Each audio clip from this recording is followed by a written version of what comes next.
사도행전 5장 30절 31절인데요. 새벽 예배 때 우리가 봤던 말씀 그대로 성경 구절은 동일합니다. 같이 자신 줄 알고 읽겠습니다. 너희가 나무에 달아 죽인 예수를 우리 조상의 하나님이 살리시고 이스라엘에게 회개함과 죄사함을 주시려고 그를 오른손으로 높이사 임금과 구주로 삼으셨느니라. 아멘. 주님의 이름을 부르면서 은혜의 보좌로 나오신 여러분들을 한 분 한 분을 대장 되신 예수님이 영접하시고 축복하셔서 성령의 능력으로 말씀으로 강건케 하심으로 오늘도 이기는 왕같은 제사장의 삶을 살아내는 복 있는 분들 되시기를 간절히 원합니다. 김희정 전사님이 오늘 어제 어려움이 급체를 하셔가지고 뭐 저한테 다시 연락 온 거고 없고 그래서 말씀드릴 건 없는데요. 근데 어떤 분의 성도님이 전화를 드려봤더니 이 음성이 화착 가라앉아가지고 힘드신 상태 같다고 말씀을 해주셨어요. 그분이 연세가 있으시기 때문에 좀 거기서 회복되어지는 것이 좀 시간이 걸리는 것 같은데 어쨌든 기도해 주시기를 부탁을 드립니다. 오늘 신방 함께 하기로 했는데 오늘 가지를 못하셨고 오늘 신방을 특별한 가정을 신방을 했습니다. 이주연 집사님이 믿음으로 기도하고 준비해 놨던 그 아버지 가정에 이 가정이 우상 숭배를 하고 그 다음에 이런 뭐라고 하죠? 그 점쟁이들 찾아가고 하는 그 일을 많이 함으로 이 가정이 찢어졌어요. 그래서 아픔이 있었어요. 그러다가 이제 이 딸이 믿음이 있는 딸이 기도해서 이렇게 이번에 한 자리에 모였고 그래서 모여가지고 거기에 아들도 함께 동참을 했는데 아들이 아빠를 얼마나 힘들게 했는지 몰라요. 그래서 말로 글로 너무너무 힘들게 했는데 오늘 그 앞에 무릎 앞에 딱 무릎을 꿇고 자기가 잘못했다고 용서를 비는 놀라운 일들도 일어났어요. 그리고 아버지가 용서한다고. 그래서 그런 일들이 있게 된 것에 감사하고 제가 그 부분이 어떻게 해야 될지 모르겠더라고요. 어떻게 해야 될지 모르겠더라고요. 거기 가서 어떤 말씀을 전해야 될지 어떤 찬양을 해야 될지 굉장히 힘들어 했었거든요. 근데 하나님이 또 쫙 풀어주시니까 너무너무 아주 아름답게 그래서 가족 분위기가 좋아졌어요. 근데 앞으로는 어떻게 되실지는 잘 알지는 못하겠지만 그래도 노년에 마음의 평강이 있고 또 그런 서로 잃어버렸던 것을 되찾는 그런 은혜의 역사가 계속해서 일어났으면 좋겠습니다. 자, 함께 해주신 분들에게도 감사를 드리면서 오늘 우리는 보좌 우편에 앉으신 그분이 앉으심으로 구주가 되셨다는 것을 보려고 합니다. 지금 낮 시간 동안 새벽 시간에 그 보좌의 오른편에 앉으신 그분은 통치자가 되셨다 하는 것을 제가 약 3일 동안 계속 말씀을 드렸어요. 그리고 통치자란 말은 다른 말로 창시자라고 말씀을 드렸죠. 그래서 창시자로서 지금 그분은 계속해서 우리에게 새로운 하나님의 교회에 새로운 것을 공급하시고 역사하고 계시는 겁니다. 하나님은 교회를 통치하시고 관리하시고 돌보실 뿐만 아니라 그분은 새로운 일을 자꾸 만들어서 교회에 새로운 부흥의 역사가 일어나기를 원하고 계십니다. 그래서 그분은 창시자예요. 이 창시자란 말이 뜻이 무슨 뜻이냐? 어떠한 것을 없는 것을 다시 있게 만드는 거거든요. 그래서 그분은 지금 교회를 통해서 구원받지 못했던 영혼들이 구원받게 하시는 일도 하시고 계시고, 그래서 그분은 통치자로서 그래서 지금 일을 하고 계시다는 것을 우리가 그걸 고백할 수 있어야 돼요. 예? 자, 오늘은 구주가 되심을 우리가 좀 보려고 합니다. 다른 성경 번역을 제가 거기 써놨는데요. 한번 잠깐 한번 읽어보도록 하겠습니다. 31절 읽습니다. 이 예수를 하나님께서 하나님의 오른편에 높이 올리시어 영도자와 구주가 되게 하셨는데 이것은 이스라엘이 회개하고 죄들이 용서받도록 하기 위한 것이다. 또 표준 세번역도 한번 읽어봅시다. 하나님께서는 이분을 높이시어 자기 오른쪽에 앉으시고 영도자와 구주로 삼으셨으니 이스라엘이 회개를 하고 죄 사함을 받게 하셨습니다. 그렇죠? 여기 구주라고 하는 단어를 헬라 언어로는 소테르 또는 소텔이라고 하기도 합니다. 근데 이 구주라고 하는 뜻은 구원자란 뜻이고, 그 다음에 보존자, 보호하고 이게 하나님이 돌보시는 그런 분으로 우리는 사용할 수 있어요. 그래서 구주다. 우리 구주 예수 의지함이 힘이 깊은 일일세 그러잖아요. 우리는 예수님이 나의 구주라고 우리가 고백하는 것은 굉장히 정말 위력이 있는 고백이거든요. 근데 우리가 좀 알아야 되겠어요. 여기 왜 예수님이 이 땅에 오실 때 여인의 후손으로 이 땅에 오셨잖아요. 그죠? 그때 오실 때 뭐라고 성경은 말씀하고 있냐면요. 그분은 구주로 오셨다라고 말씀하고 있어요. 누가복음 2장 11절인데요. 한번 읽어보겠습니다. 누가복음 2장 11절. 오늘 다시 동네에 너희를 위하여 구주가 나셨으니 곧 그리스도 주시니라. 자,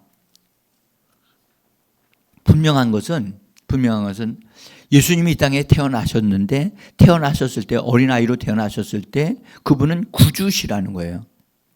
구주로 태어나셨다. 그런데 오늘 성경은 뭐라고 사도행전에서 뭐라고 말씀하시면 그분이 주님의 오른편에 앉으심으로 그분은 뭐가 되셨다고요? 왕 통치자와 구주가 되셨고 구주로 삼으셨다고 얘기를 하는 거예요. 그러니까 어떻습니까? 이 땅에 육신을 입고 오셨을 때 구주가 되신 겁니까? 아니면 보좌에 앉으셨을 때 구주가 되신 겁니까? 네? 그러면 이 땅에 오셨을 때는 뭐가 된 거예요? 지금 얘기를 해보셔야죠. 여러분, 구주가 나셨다. 이것을 천사들이 알려줬거든요. 그래서 천사들이 목동들에게 너희의 구주가 나셨다라고 하는 것을 알려주셨어요. 근데 구주로 오셨다는 것은 구주가 되신 분은요 엄청난 분이시거든요. 여러분들 구주라고 하는 것은 강력한 능력을 가지지 아니하고는 구주가 될 수가 없어요. 여러분 구주라고 하는 말은 구원자이기 때문에 구원자가 되려면 첫째로 여러분들 힘이 있어야만이 구원자가 될 수 있습니다. 여러분들 우리가 어떤 강물에 빠져 있는 사람도 건져주려면 힘이 있어야 돼요. 그 사람을 건져줄 수 있는 실력이 있어야 되거든요. 실력도 없는 데다가 그 사람을 구주라고 할 수가 없지요. 그러니까 물속에 어떤 사람이 호적거리고 죽으려고 할 때 여러분 끌어낼 수 있는 힘이 없는 사람이 뛰어들어가면 어떻게 되죠? 같이 죽는 거예요. 그럼 구주가 아니에요. 그러니까 예수님이 이 땅에 구주로 오셨대요. 그러면 이 땅에 구주로 오셨다면 그분은 분명히 실력이 있는 분이고 힘이 있는 분이고 모든 것을 사람들을 구원하실 수 있을 만큼의 위력을 가지신 분이 되어져야만 합니다. 자, 그런데 그런 분이 이 땅에 오셨는데 어떻게 오셨느냐? 어린아이로 오신 거예요. 이게 어린아이가 여러분들 우리가 생각해요. 어린아이가 우리를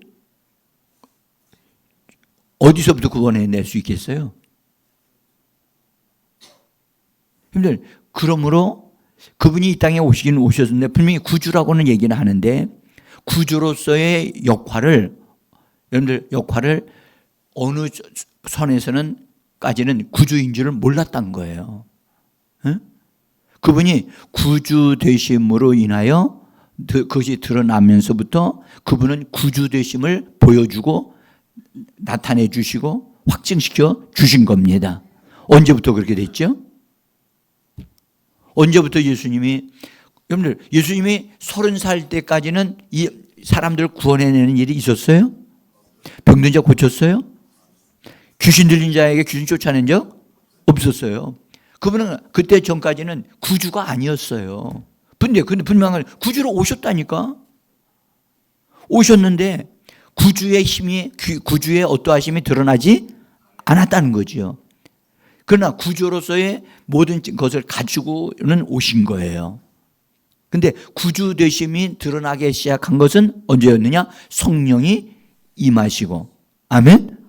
성령을 받으시고 성령에 이끌려 하나님의 역사에 쓰임을 받기 시작하시면서부터 그분은 구주 되신 분이심이 보여지고 나타나고 그럼 알게 되어진 것입니다. 자, 그래서 여러분들 유대인들은 그들의 메시아는 하늘로부터 권능으로 이 땅에 오신다. 그렇게 믿고 있었어요. 그런데 지금 예수님은 하늘로부터 내려오신 게 아니라 어디서 태어났어요? 여자의 후손으로 태어났어요. 응? 이해가 안 되어지는 부분도 있을 수도 있겠지만 유대인들은요, 예수님이 여자의 후손으로 태어났다는 사실을 인정을 안 하거든요. 응? 그러니까 그래서 하늘로부터 내려오시는 권능을 가지고 오시는 분으로서 그분이 오시게 되어지면 사람도 구원하실 뿐만 아니라 이스라엘 나라를 로마 제국에서부터 건져내실 것이다. 그렇게 그들은 믿었고 생각하고 있었단 말이죠. 응? 그러니까 우리가 여기서 알아야 될 것은 예수님이 이 땅에 오신 것은 태어나신 것은 분명히 구주로 나셨지만 그분은 비공식적으로 이 땅에 오신 거라는 거예요. 비공식적으로 오신 거예요. 이제 그분이 실제로 내가 구주로 왔다는 것이 이제 드러나기까지는 비밀스럽게 그분은 일을 하셔야만 됐고 계셔야만 됐던 거죠. 근데 사람들이 다 죄인이었기에 죄인을 구원하여 내시기 위한 그런 분이 되려면 이것은 보통 일이 아니죠. 죄로부터 사람을 건져내시는 분이 되셔야 되고 또 하나 그분이 사람을 죄로부터 건져낼 뿐만 아니라 죄를 처리를 해 주셔야 되잖아요. 죄를 처리해 주시기까지 온전하게 되어지지 않으면 그것은 반쪽밖에 안 되는 거잖아요. 그죠? 우리 사람들의 병을 고쳐주실 수는 있었지만 그 사람의 병이 생기게 하는 주된 원인은 죄를 없애주고 원수 악한 영을 제거하는 역사가 일어나야 할 줄 믿습니다. 그러니까 주님이 구주가 되시려면 구주로서 어떤 것들을 확실하게 저분은 나를 구원해 주실 뿐만 아니라 나의 삶의 미래까지도 몸을 다 책임지시고 도와주시는 분이시다 라고 하는 것이 그렇게 되어져야 그분이 구주가 되시는 분이거든요. 그래서 사람의 구주가 되기 위해서는요 반드시 조건이 몇 가지가 있어요. 반드시 사람의 구주가 되시려면 첫째, 육신을 입고 오셔야 돼요. 육신을 입어야 돼요. 육신을 입지 아니하면 사람을 대신하여 구원해 주실 수 없어요. 사람이 구원받기 위해서는 사람으로 난 자로서 힘이 있어야 되고 능력이 있어야만 되는 겁니다. 그래서 사람으로 오셔야만이 가능해요. 그래서 예수님이 육신을 입고 이 땅에 오신 이유가 사람으로 나시기 위한 것입니다. 여러분들, 우리 하나에서 분명히 알 것은 마귀는 이 땅에 들어오게 될 때, 에덴 동산에 들어오게 될 때 육신을 입었어요? 안 입었어요? 안 입었죠? 안 입었어요? 입긴 입었는데요. 입긴 입었는데 뭘 육신으로 입었느냐? 뱀을 육신으로 입었다는 거예요. 사람의 형상으로는 들어올 수가 없었기 때문에 뱀의 형상을 입고선 뱀을 통해서 말을 하게 되어진 거죠. 그러면 하나님의 질서상으로 볼 때 여러분들, 뱀이 사람에게 말을 하던 것을 하나님 허락하셨나요?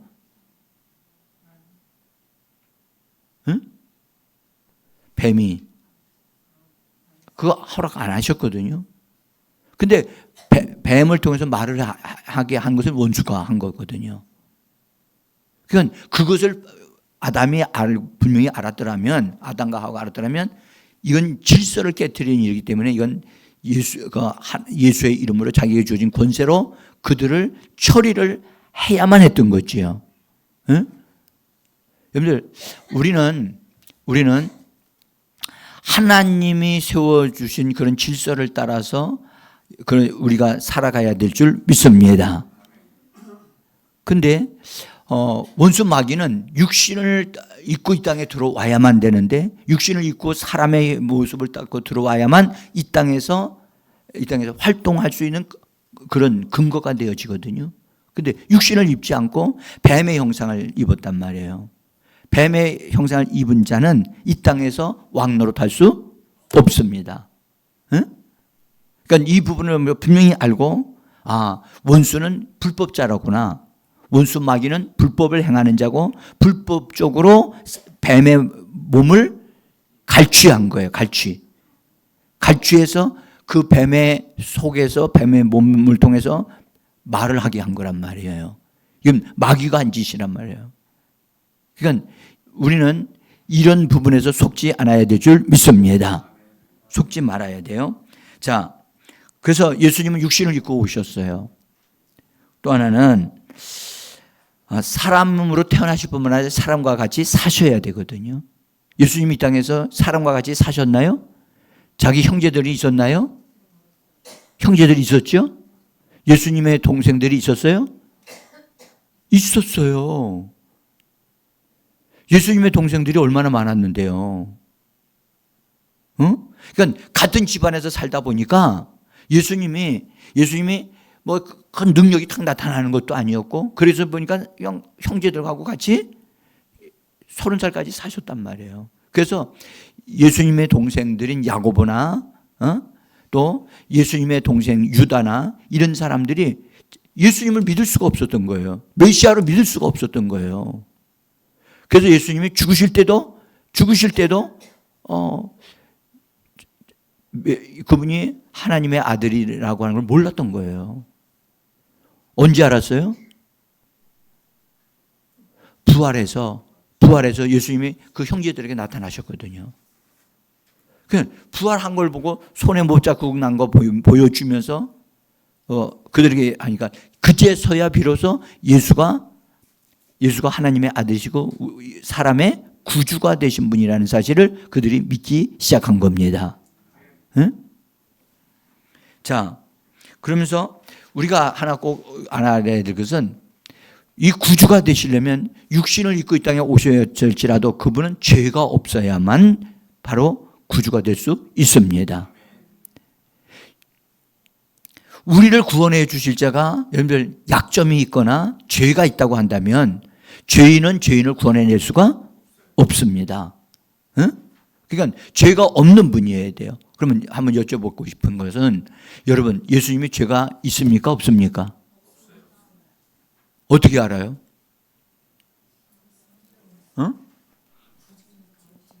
이금아 집사님 어떻게 알아요? 예수가 죄가 없다고 하는 걸 어떻게 아냐니까?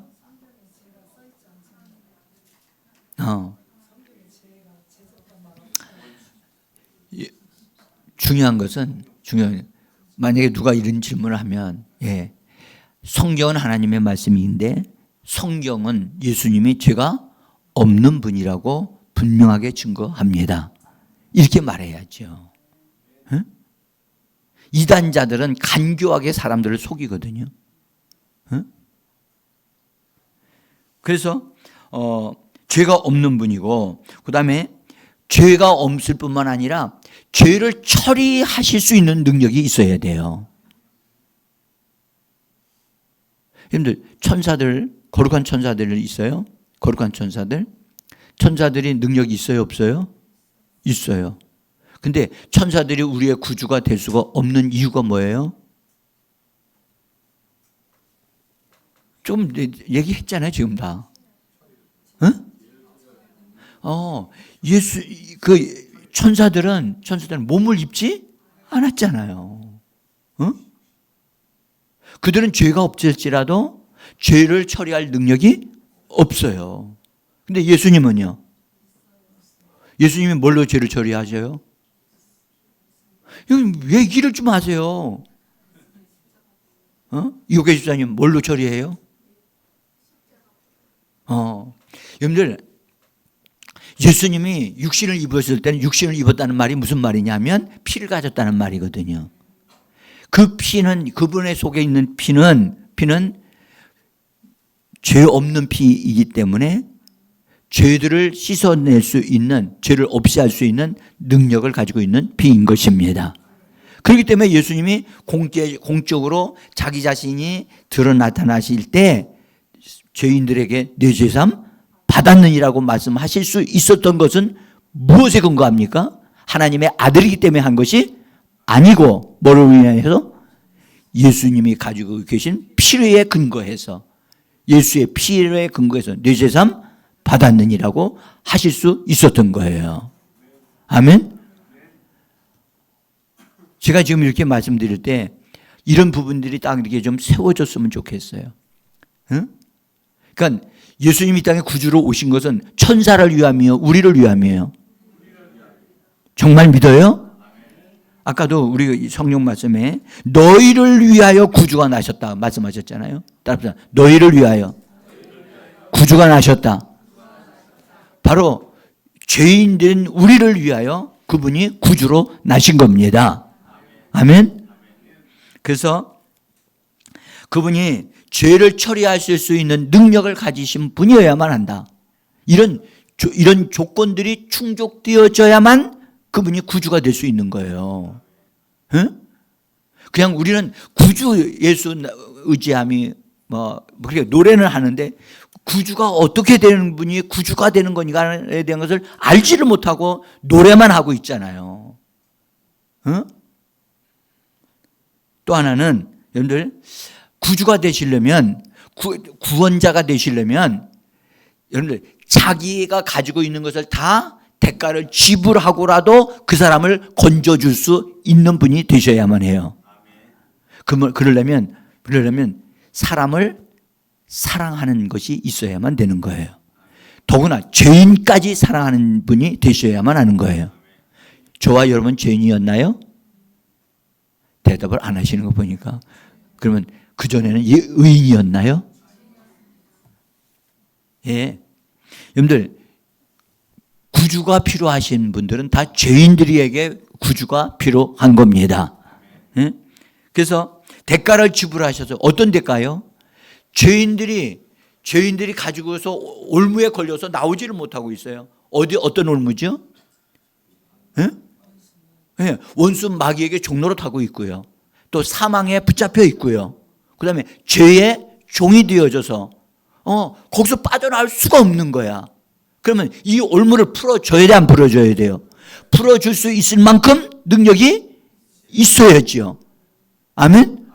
그러니까 구주다라고 하는 이 말씀, 구주가 되셨다, 구주로 삼으셨다 하는 것은 엄청난 문제로구나. 우리가 생각한 것 그 이상의 것이 여기에 들어 있습니다. 예? 임길랑 군사님 안 계시지 여기요? 응?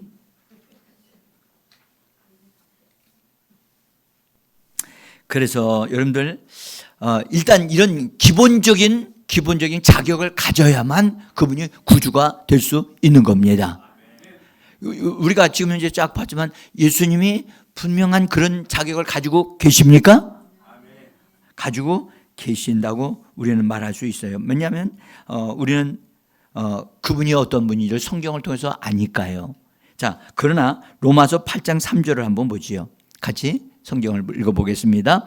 곧 죄로 말미암아 자기 아들을 죄 있는 육신의 모양으로 보내어 육신의 죄를 정하사. 여기 분명한 것은 죄로 말미암아 죄 때문에 자기 아들을 죄 있는 육신의 모양으로 보내죠. 이거 잘 아셔요. 예수님은 모양은 우리를 닮았어요. 그런데 모양만 닮았지 내면은 전혀 다르다는 거예요. 달라. 그래서 그분의 육신의 죄를 짊어져 죄를 그분에게로 옮겨버리셔가지고 그 육신으로 죄를 담당하게 하신 것입니다. 정말 여러분들 여기서 우리가 하나 분명하게 알 수 있는 것은 예수님이 나의 구주가 되실 자격이 있으십니다. 우리가 그걸 먹고 이 말을 딱 예수는 나의 구주십니다. 정말 나의 죄를 없이 하시고 원수 마귀를 멸하시고 나를 거기서 건져내실 자격을 가지신 분이 바로 구주이십니다. 이런 것을 말할 때요 믿음이 막 생긴다고요. 믿음이 펑펑 솟아난다고요. 응? 그리고 나의 죄를 다 용서하실 수 있는 분이 그런 능력이 있으셔야만 합니다. 그러니까 이 구주 되신 분이라고 나의 구주가 되십니다. 나의 삶을 나의 어떠함을 나를 건져 주실 수 있는 분입니다. 이렇게 말할 수 있는 것을 정말 너무나 놀랍지 않습니까? 이런 분을 우리에게 구주로 보내 주신 겁니다. 자, 그래서 인자로 오신 사람의 아들로 이 땅에 여인의 후손으로 이 땅에 나신 예수님은요 죄를 사하여 주실 뿐만 아니라 여러분들 죄의 저주자 죄로 인하여 저주가 내려왔는데 그 저주조차 그분이 친히 다 담당해 주셨다는 거예요. 뭘로? 온 몸으로. 그래서 질병도 그다음에 연약함도 예수님이 다 짊어지셨단 말이에요. 아멘? 이 부분을 확실히 알아요. 내 질병을 아직도 예수님이 안 짊어진 게 아니고 이미 다 짊어지셨어요. 그래서 대가를 책찍에 맞으신 바 되셨어요. 예수님이 대가를 지불해 주셨어요. 그러므로 우리는 예수님이 대가를 지불하심으로 인하여 나는 치유받을 권리가 있습니다. 아멘? 말해보세요. 나는 치유받을 권리가 있다. 그러면 치유가 돼야 돼, 안 돼야 돼요? 돼야 돼요. 예?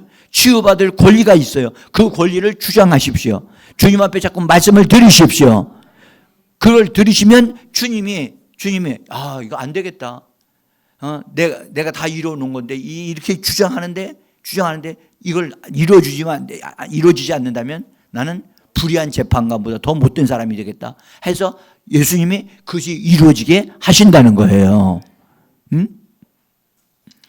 그래서 우리를 구원하시기 위해서 우리 예수님이 율법의 저주조차 또 우리가 받아야 할 잘못한 것에 대한 저주를 받기 위하여 그분이 나무에 달리신 바 되셨는데 여러분들 성경은 이미 그것에 대해서 갈라디아서 3장 13절에서 이렇게 말씀하고 있죠. 같이 한번 읽어봅시다.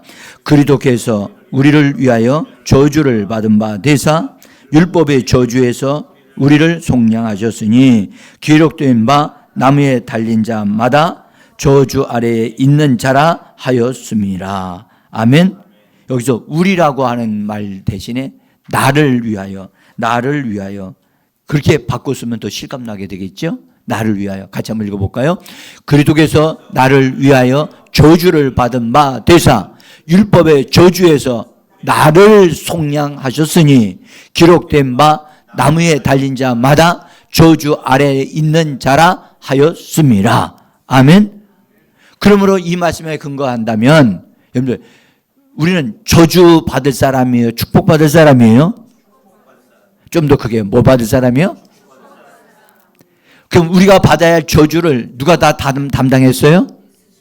예수님이 이 말씀에 근거한다면 예수님이 다 담당한 거예요. 근데 한번 보세요. 예수 믿는 어떤 분을 만났어요. 근데 너무너무 힘들게 인생을 사는 거예요. 그래서 왜 자기 인생이 이렇게 힘들다는 것을 얘기하면서 그래도 내가 예수 믿고 구원받은 것만 해도 감사하지요. 그래도 내가 옛날에 너무 못된 짓을 많이 해가지고 그것에 대한 벌을 받고 있는 거예요. 그래요. 맞지요? 뭐 왜 아무 얘기도 안 하세요? 이일랑 권사에 한번 얘기 한번 해봐요. 그렇죠? 죄를 많이 졌기 때문에 그 죄에 대한 것을 그냥 내가 벌 받는 거라고. 그럼 뭐예요? 네. 네. 어디서 구원받았는데요? 그러니까 제가 지금 저주에 대한 얘기를 하는 거예요. 우리의 삶의 현장에서 일어나는 일이 안 되고 어렵고 그렇게 할 때 왜 나는 하는 것마다 이렇게 안 되지? 그래서 내가 옛날에 다른 사람들 다른 못되게 해가지고 이런 게 되는 건가 봐. 그런 생각을 가질 수 있고 가지고 있는 사람이 있어요. 여기에는 없을 것 같지만 있을 수도 있어. 어때요? 여러분들, 우리는 이 부분에서 내가 받아야 할 저주를 예수님이 진짜 다 받으셨어요? 아멘? 정말 확실합니까? 그러면 예수님은 저주를 짊어지고 가셨으면 그분은 우리에게 뭘 주시는 거예요? 축복을 주시는 거예요. 그분이 가난을 담당하셔서 가난을 담당해 주셔서 헐벗고 좀 비참하게 먹지도 못하면서 그렇게 사는 것을 하나님 우리에게 주시나요? 뭐라고 말씀해요? 그분이 우리에게 우리 대신에 가난하게 되시면 우리로 하여금 뭐하게? 부요하게 하게 하시려고 그분이 가난을 담당해 주신 겁니다. 이 말씀을 여러분들 진짜 믿음으로 고백하셔야만 합니다. 예수님이 대가를 다 지불해 놓으신 거예요. 그리고 우리에게 이건 너희 거야. 그것을 믿음으로 고백할 때마다 그 말씀이 우리 입에서 나오면 그 말씀이 나의 삶에서 활동을 해서 나의 삶에 부요해지게 하는 일들이 일어나게 하시는 거예요. 우리는 노력해서 성공할 수도 있어요. 그런데 노력한다고 다 성공하는 게 아니잖아요. 우리 이렇게 말하셔야 돼요. 말씀으로 성공해야만 합니다. 아멘. 옆에 분들과 얘기해요. 시작. 아이고 남의 뒤통수에다 대고 얘기하지 말고 얼굴과 얼굴을 보면서 자 지혜자매도 엄마하고 얘기하든지 누구하고 얘기도 하는지 시작.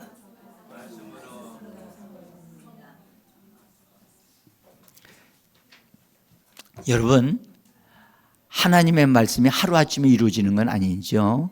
그런데 그 말씀이 내 입에서 나오고 또 나올 때 성령께서 내 안에서 그 말씀을 한번 딱 말씀하시면 그 말씀은 하나님이 나의 삶에 주시는 메시지가 되어지는 겁니다. 그러면 그 말씀이 나의 삶을 부욕해 하고 말씀이 일을 한다니까요. 이사야서에서 보면 내 입에서 나간 말이 내 입 그냥 헛되이 돌아오지 아니하고 뭔가를 결실을 해가지고 열매 맺어서 돌아온다는 거예요. 응? 그러니까 우리는 하나님의 말씀을 처음에 내가 고백할 때는 내가 막 하는 것 같이 보여요.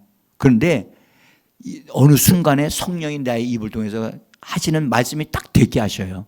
그때가 중요한 거예요. 응?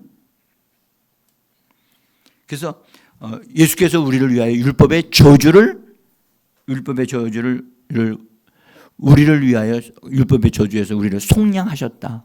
그러므로 나는 내가 지은 죄에 대한 벌을 받을 이유가 하나도 없어요. 아멘. 예수가 다 담당을 해 주셨기 때문에. 그래서 세상 임금이었던 그것도요, 여러분들 속아서 우리가 아담이 속아서 그것을 내어줬기 때문에 세상 임금이 원수 마귀가 되어졌고 우리는 그놈에게 종노릇하고 노예 노릇을 했잖아요. 그렇게 살았는데요. 그런데 우리를 원수 마귀로부터 건져내고 또 원수 마귀를 이길 수 있도록 하는 자들이 되게 하시는 분이 바로 우리의 구주가 되셔야 될 줄 믿습니다. 근데 여러분들 오늘 이제 이 말씀을 좀 조금 더 드리는 것은 여기 사도행전 5장에서는 그분이 통치자가 되고 임금이 되셨다고 말씀하시면서 그다음에 구주가 되셨다는 말씀하잖아요. 이 두 가지가 왜 이렇게 함께 어우러졌을까요? 함께 역사가 이루어져야만 우리의 삶에 더 풍성함이 일어나기 때문에 이걸 두 가지를 딱 이렇게 쓴 거예요. 사도행전 2장에 보면 거기는 또 다른 것을 두 가지로 딱 예수님이 두 가지 하셨다는 것을 따로 또 쓰고 계셔요. 제가 오늘까지는 이 말씀에 근거해서 말씀을 드리는데 여러분들 예수님이 인자로 오셔서 그분이 사람을 대신하여 모든 것을 다 담당하신 것은 정말 사람은요 죽는 것에 대해서 다 두려워해요. 지금요 여러분들 병에 걸리면 고침을 받으면 되는데 병 걸렸다면 사람들이 생각하기를 죽는다고 하는 생각으로 연결을 해요. 내가 이 병으로 죽을지도 몰라. 근데 죽는 것을 생각하게 되어지면 마음에 두려움이 생기는 거야. 무서움이 생기는 거야. 그래서 의사로부터 또는 그런 어떤 일은 잘 아는 사람으로부터 그것에서 이로 인해서 죽을 겁니다 라고 얘기를 듣게 되어지면 그날서부터 잠을 못 자. 두렵고 불안해지는 거야. 죽는다고 할 때 할렐루야 드디어 난 빨리 천국에 가게 됐습니다. 정말 드디어 내가 고대했던 것이 그 고대했던 소리를 내가 듣게 됐습니다. 감사합니다. 이럴 사람이 몇 명이나 있을까요? 우리 장로님 같으면 그렇게 계시지 않을까? 여러분들 어떤 사람도 죽는다고 할 때 그것을 기쁨으로 받아들일 사람이 없어요. 없다고. 그런데 예수님은 우리를 대신하여 그 죽음을 자기가 그걸 감당하신 거예요. 예수님이. 자, 여기 히브리서 2장 14절과 15절에 있는 말씀을 우리 한번 읽어보겠습니다. 자녀들은 혈과 육에 속하였음에 그도 또한 같은 모양으로 혈과 육을 함께 가지심은 죽음을 통하여 죽음의 세력을 잡은 자 곧 마귀를 멸하시고 죽기를 무서워함으로 한평생 매여 종노릇하는 모든 자들을 놓아주려 하심이니. 자, 여기에 예수님이 혈과 육을 가지셨다고 말씀하시면서 혈과 육을 가지신 것은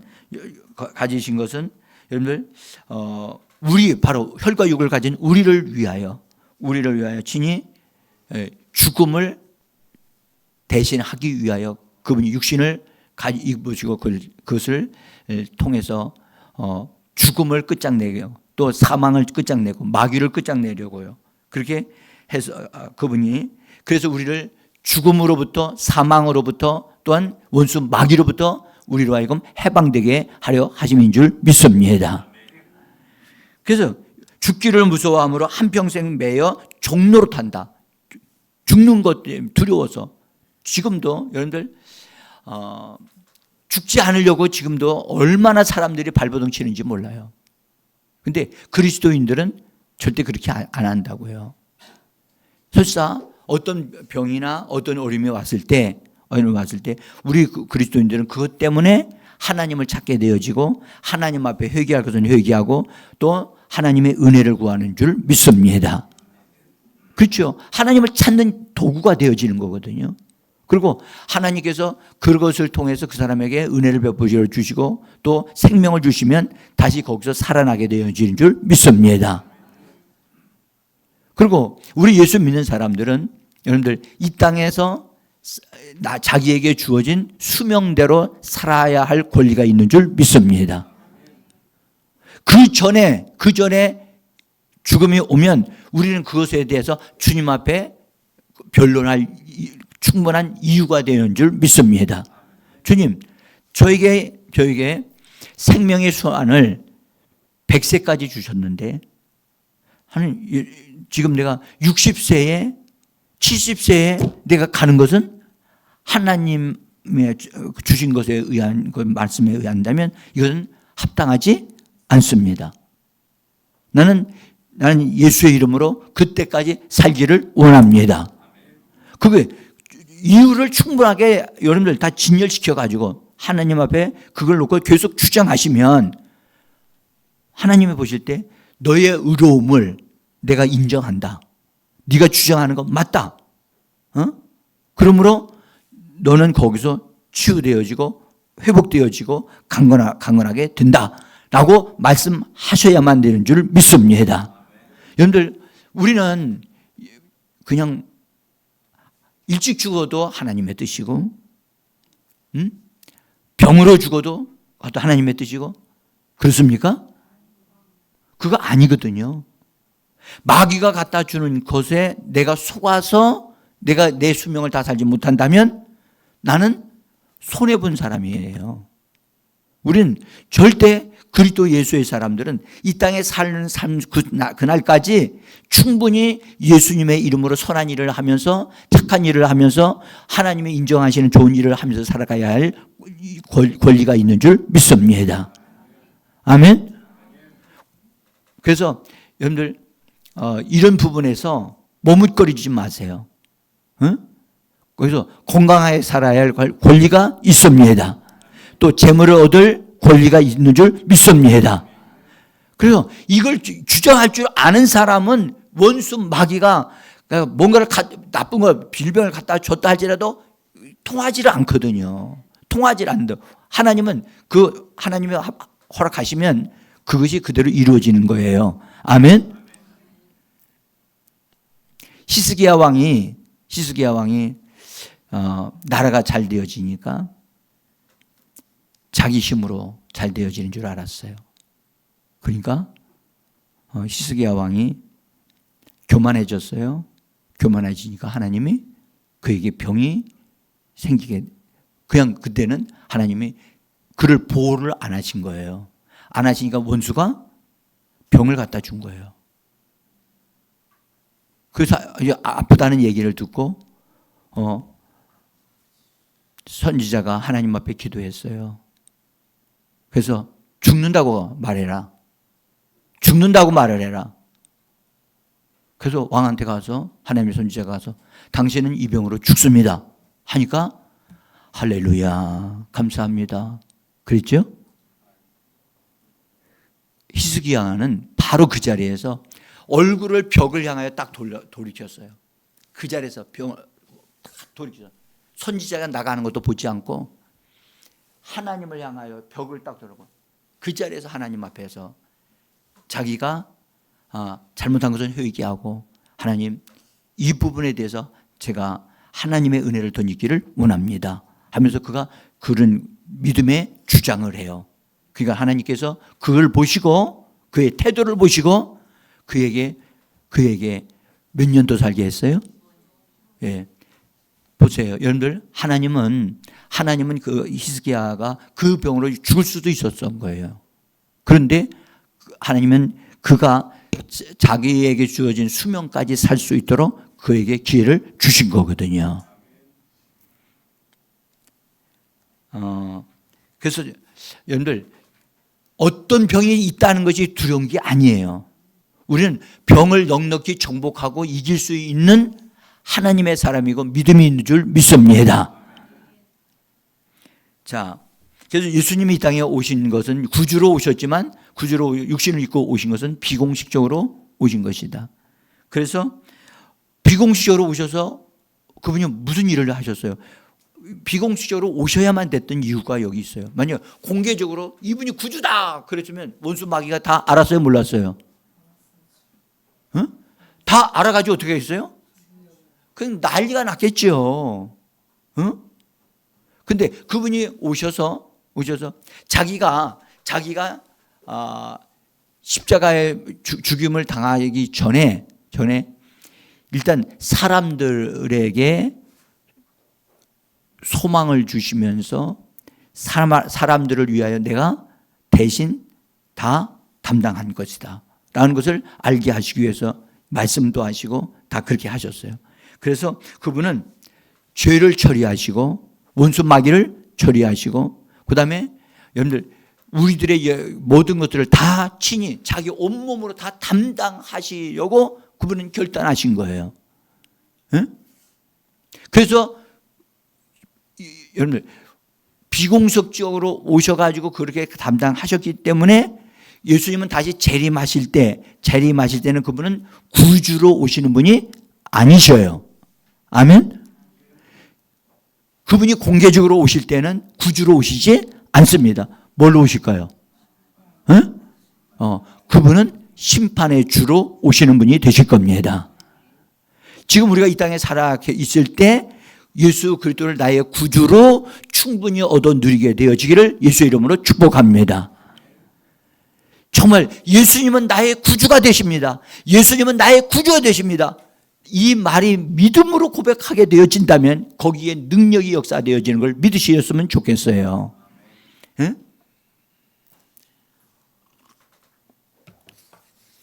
자, 지금 벌써 시간이 많이 됐어요.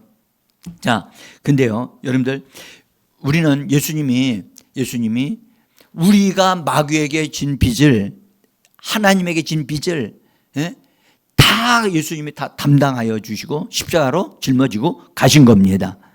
그래서 대가를 다 지불하셨어요. 지불하신 것이 십자가, 다 알지요? 다 알지요? 다 이루었다. 다 치루었다. 다 갚았다. 그런 뜻이거든요. 그건 하나님이 우리에게 주신 율법조차도 예수님이 다 담당을 해 주셨고, 그건 하나님도 더 이상 예수님한테 바랄 것이 없어요. 원수 마귀도 요구할 것이 없어요.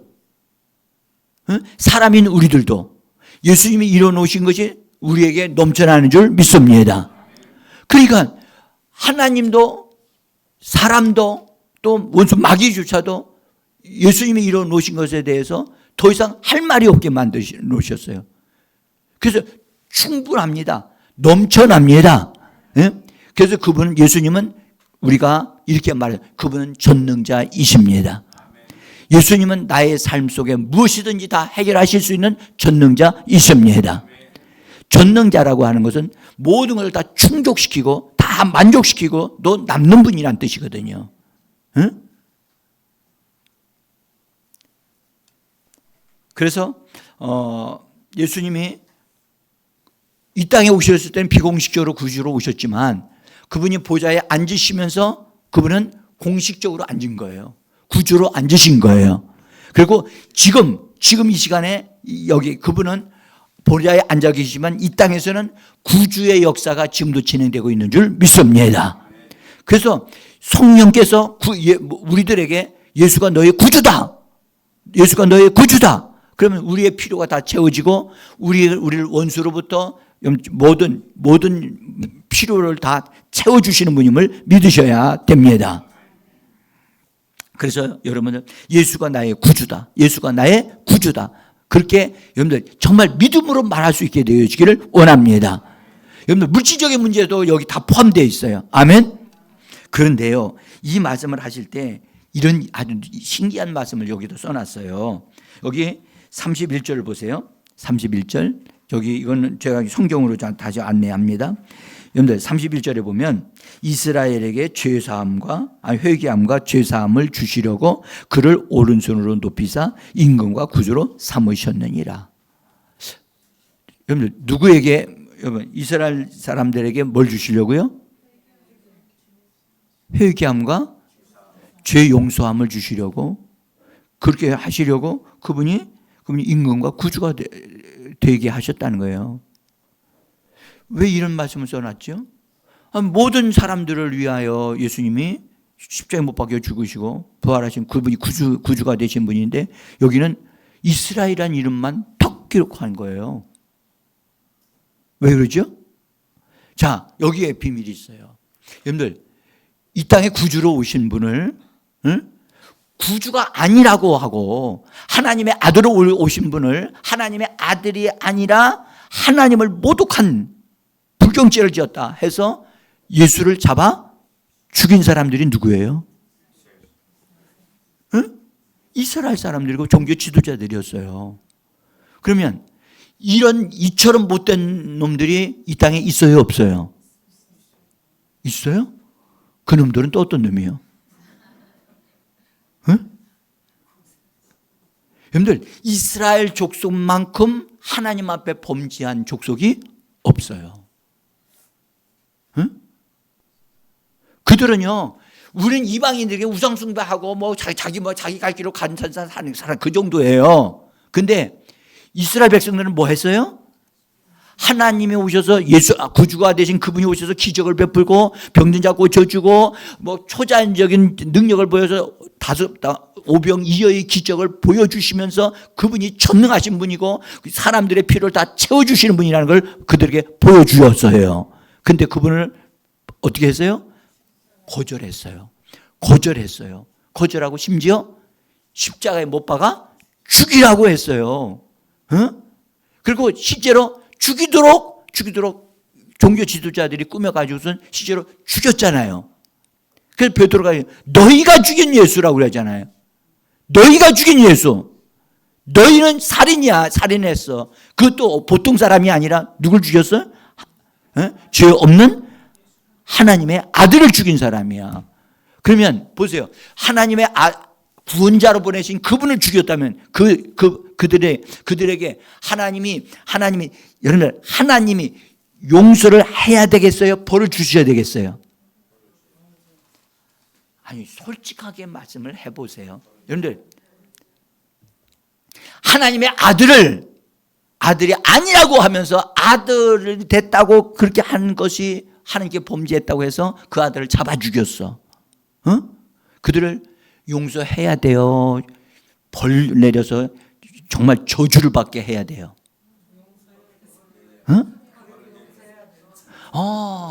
조금 이제 뭐가 좀 감이 오는 것 같아요. 여러분들 잘 보세요. 정말 하나님의 사랑, 하나님이 베풀어 준 것에 의하면 이들은 사랑할 수 없는 존재들이에요. 쓸어버리기도 합당한 존재예요. 그런데 예수님이 그들을까지도 포함하여 죽으셨다는 거예요. 그래서 모든 사람들의 죄를 담당하시고 죽으신 분이 바로 예수님이십니다. 그분이 바로 구주이십니다. 그래서 이처럼 못된 죄, 아주 가장 지독한 죄를 범했던 이스라엘 백성들에게 회개함과 죄 용서함, 죄 사함을 주시는 분이 바로 그런 분이 되어지도록 예수님이 보좌에 앉으신 분이 되신 겁니다. 그러니까 이스라엘 백성들에게는 이건 보통 은혜가 아니고, 그죠? 보통 일이 아니잖아요. 자기들은 죽어 마땅한 자들인데 이런 자들에게 복음을 주게 하시려고, 구원받게 하시려고 예수님이 보좌에 우편에 앉으셔서 구주가 되셨다는 거예요. 할렐루야. 이것이 기가 막힌 하나님의 사랑이고 정말 하나님이 기회를 주시는 거예요. 이것을 거절하는 이스라엘 백성이 있다면 그들은 마땅히 벌을 받는 게 마땅하겠지요. 그래서 하나님께서 예수 그리스도께서 그렇게 말씀을 하셨답니다. 이 이스라엘 백성들이 이 예수님을 달아 십자가에 못 박여 죽인 장소가 어디예요? 예루살렘이에요. 예루살렘. 예루살렘 성 바깥에서 죽임을 당했거든요. 그렇기 때문에 그 성경은 뭐라고 말씀하시냐면 예루살렘으로부터 시작해서 복음이 땅 끝까지 증거되어진다고 하나님이 기가 막힌 말씀을 예수 그리스도를 통해서 우리에게 말씀을 해 주신 겁니다. 저는 이 말씀이 얼마나 가슴이 떨리는지 모르겠어요.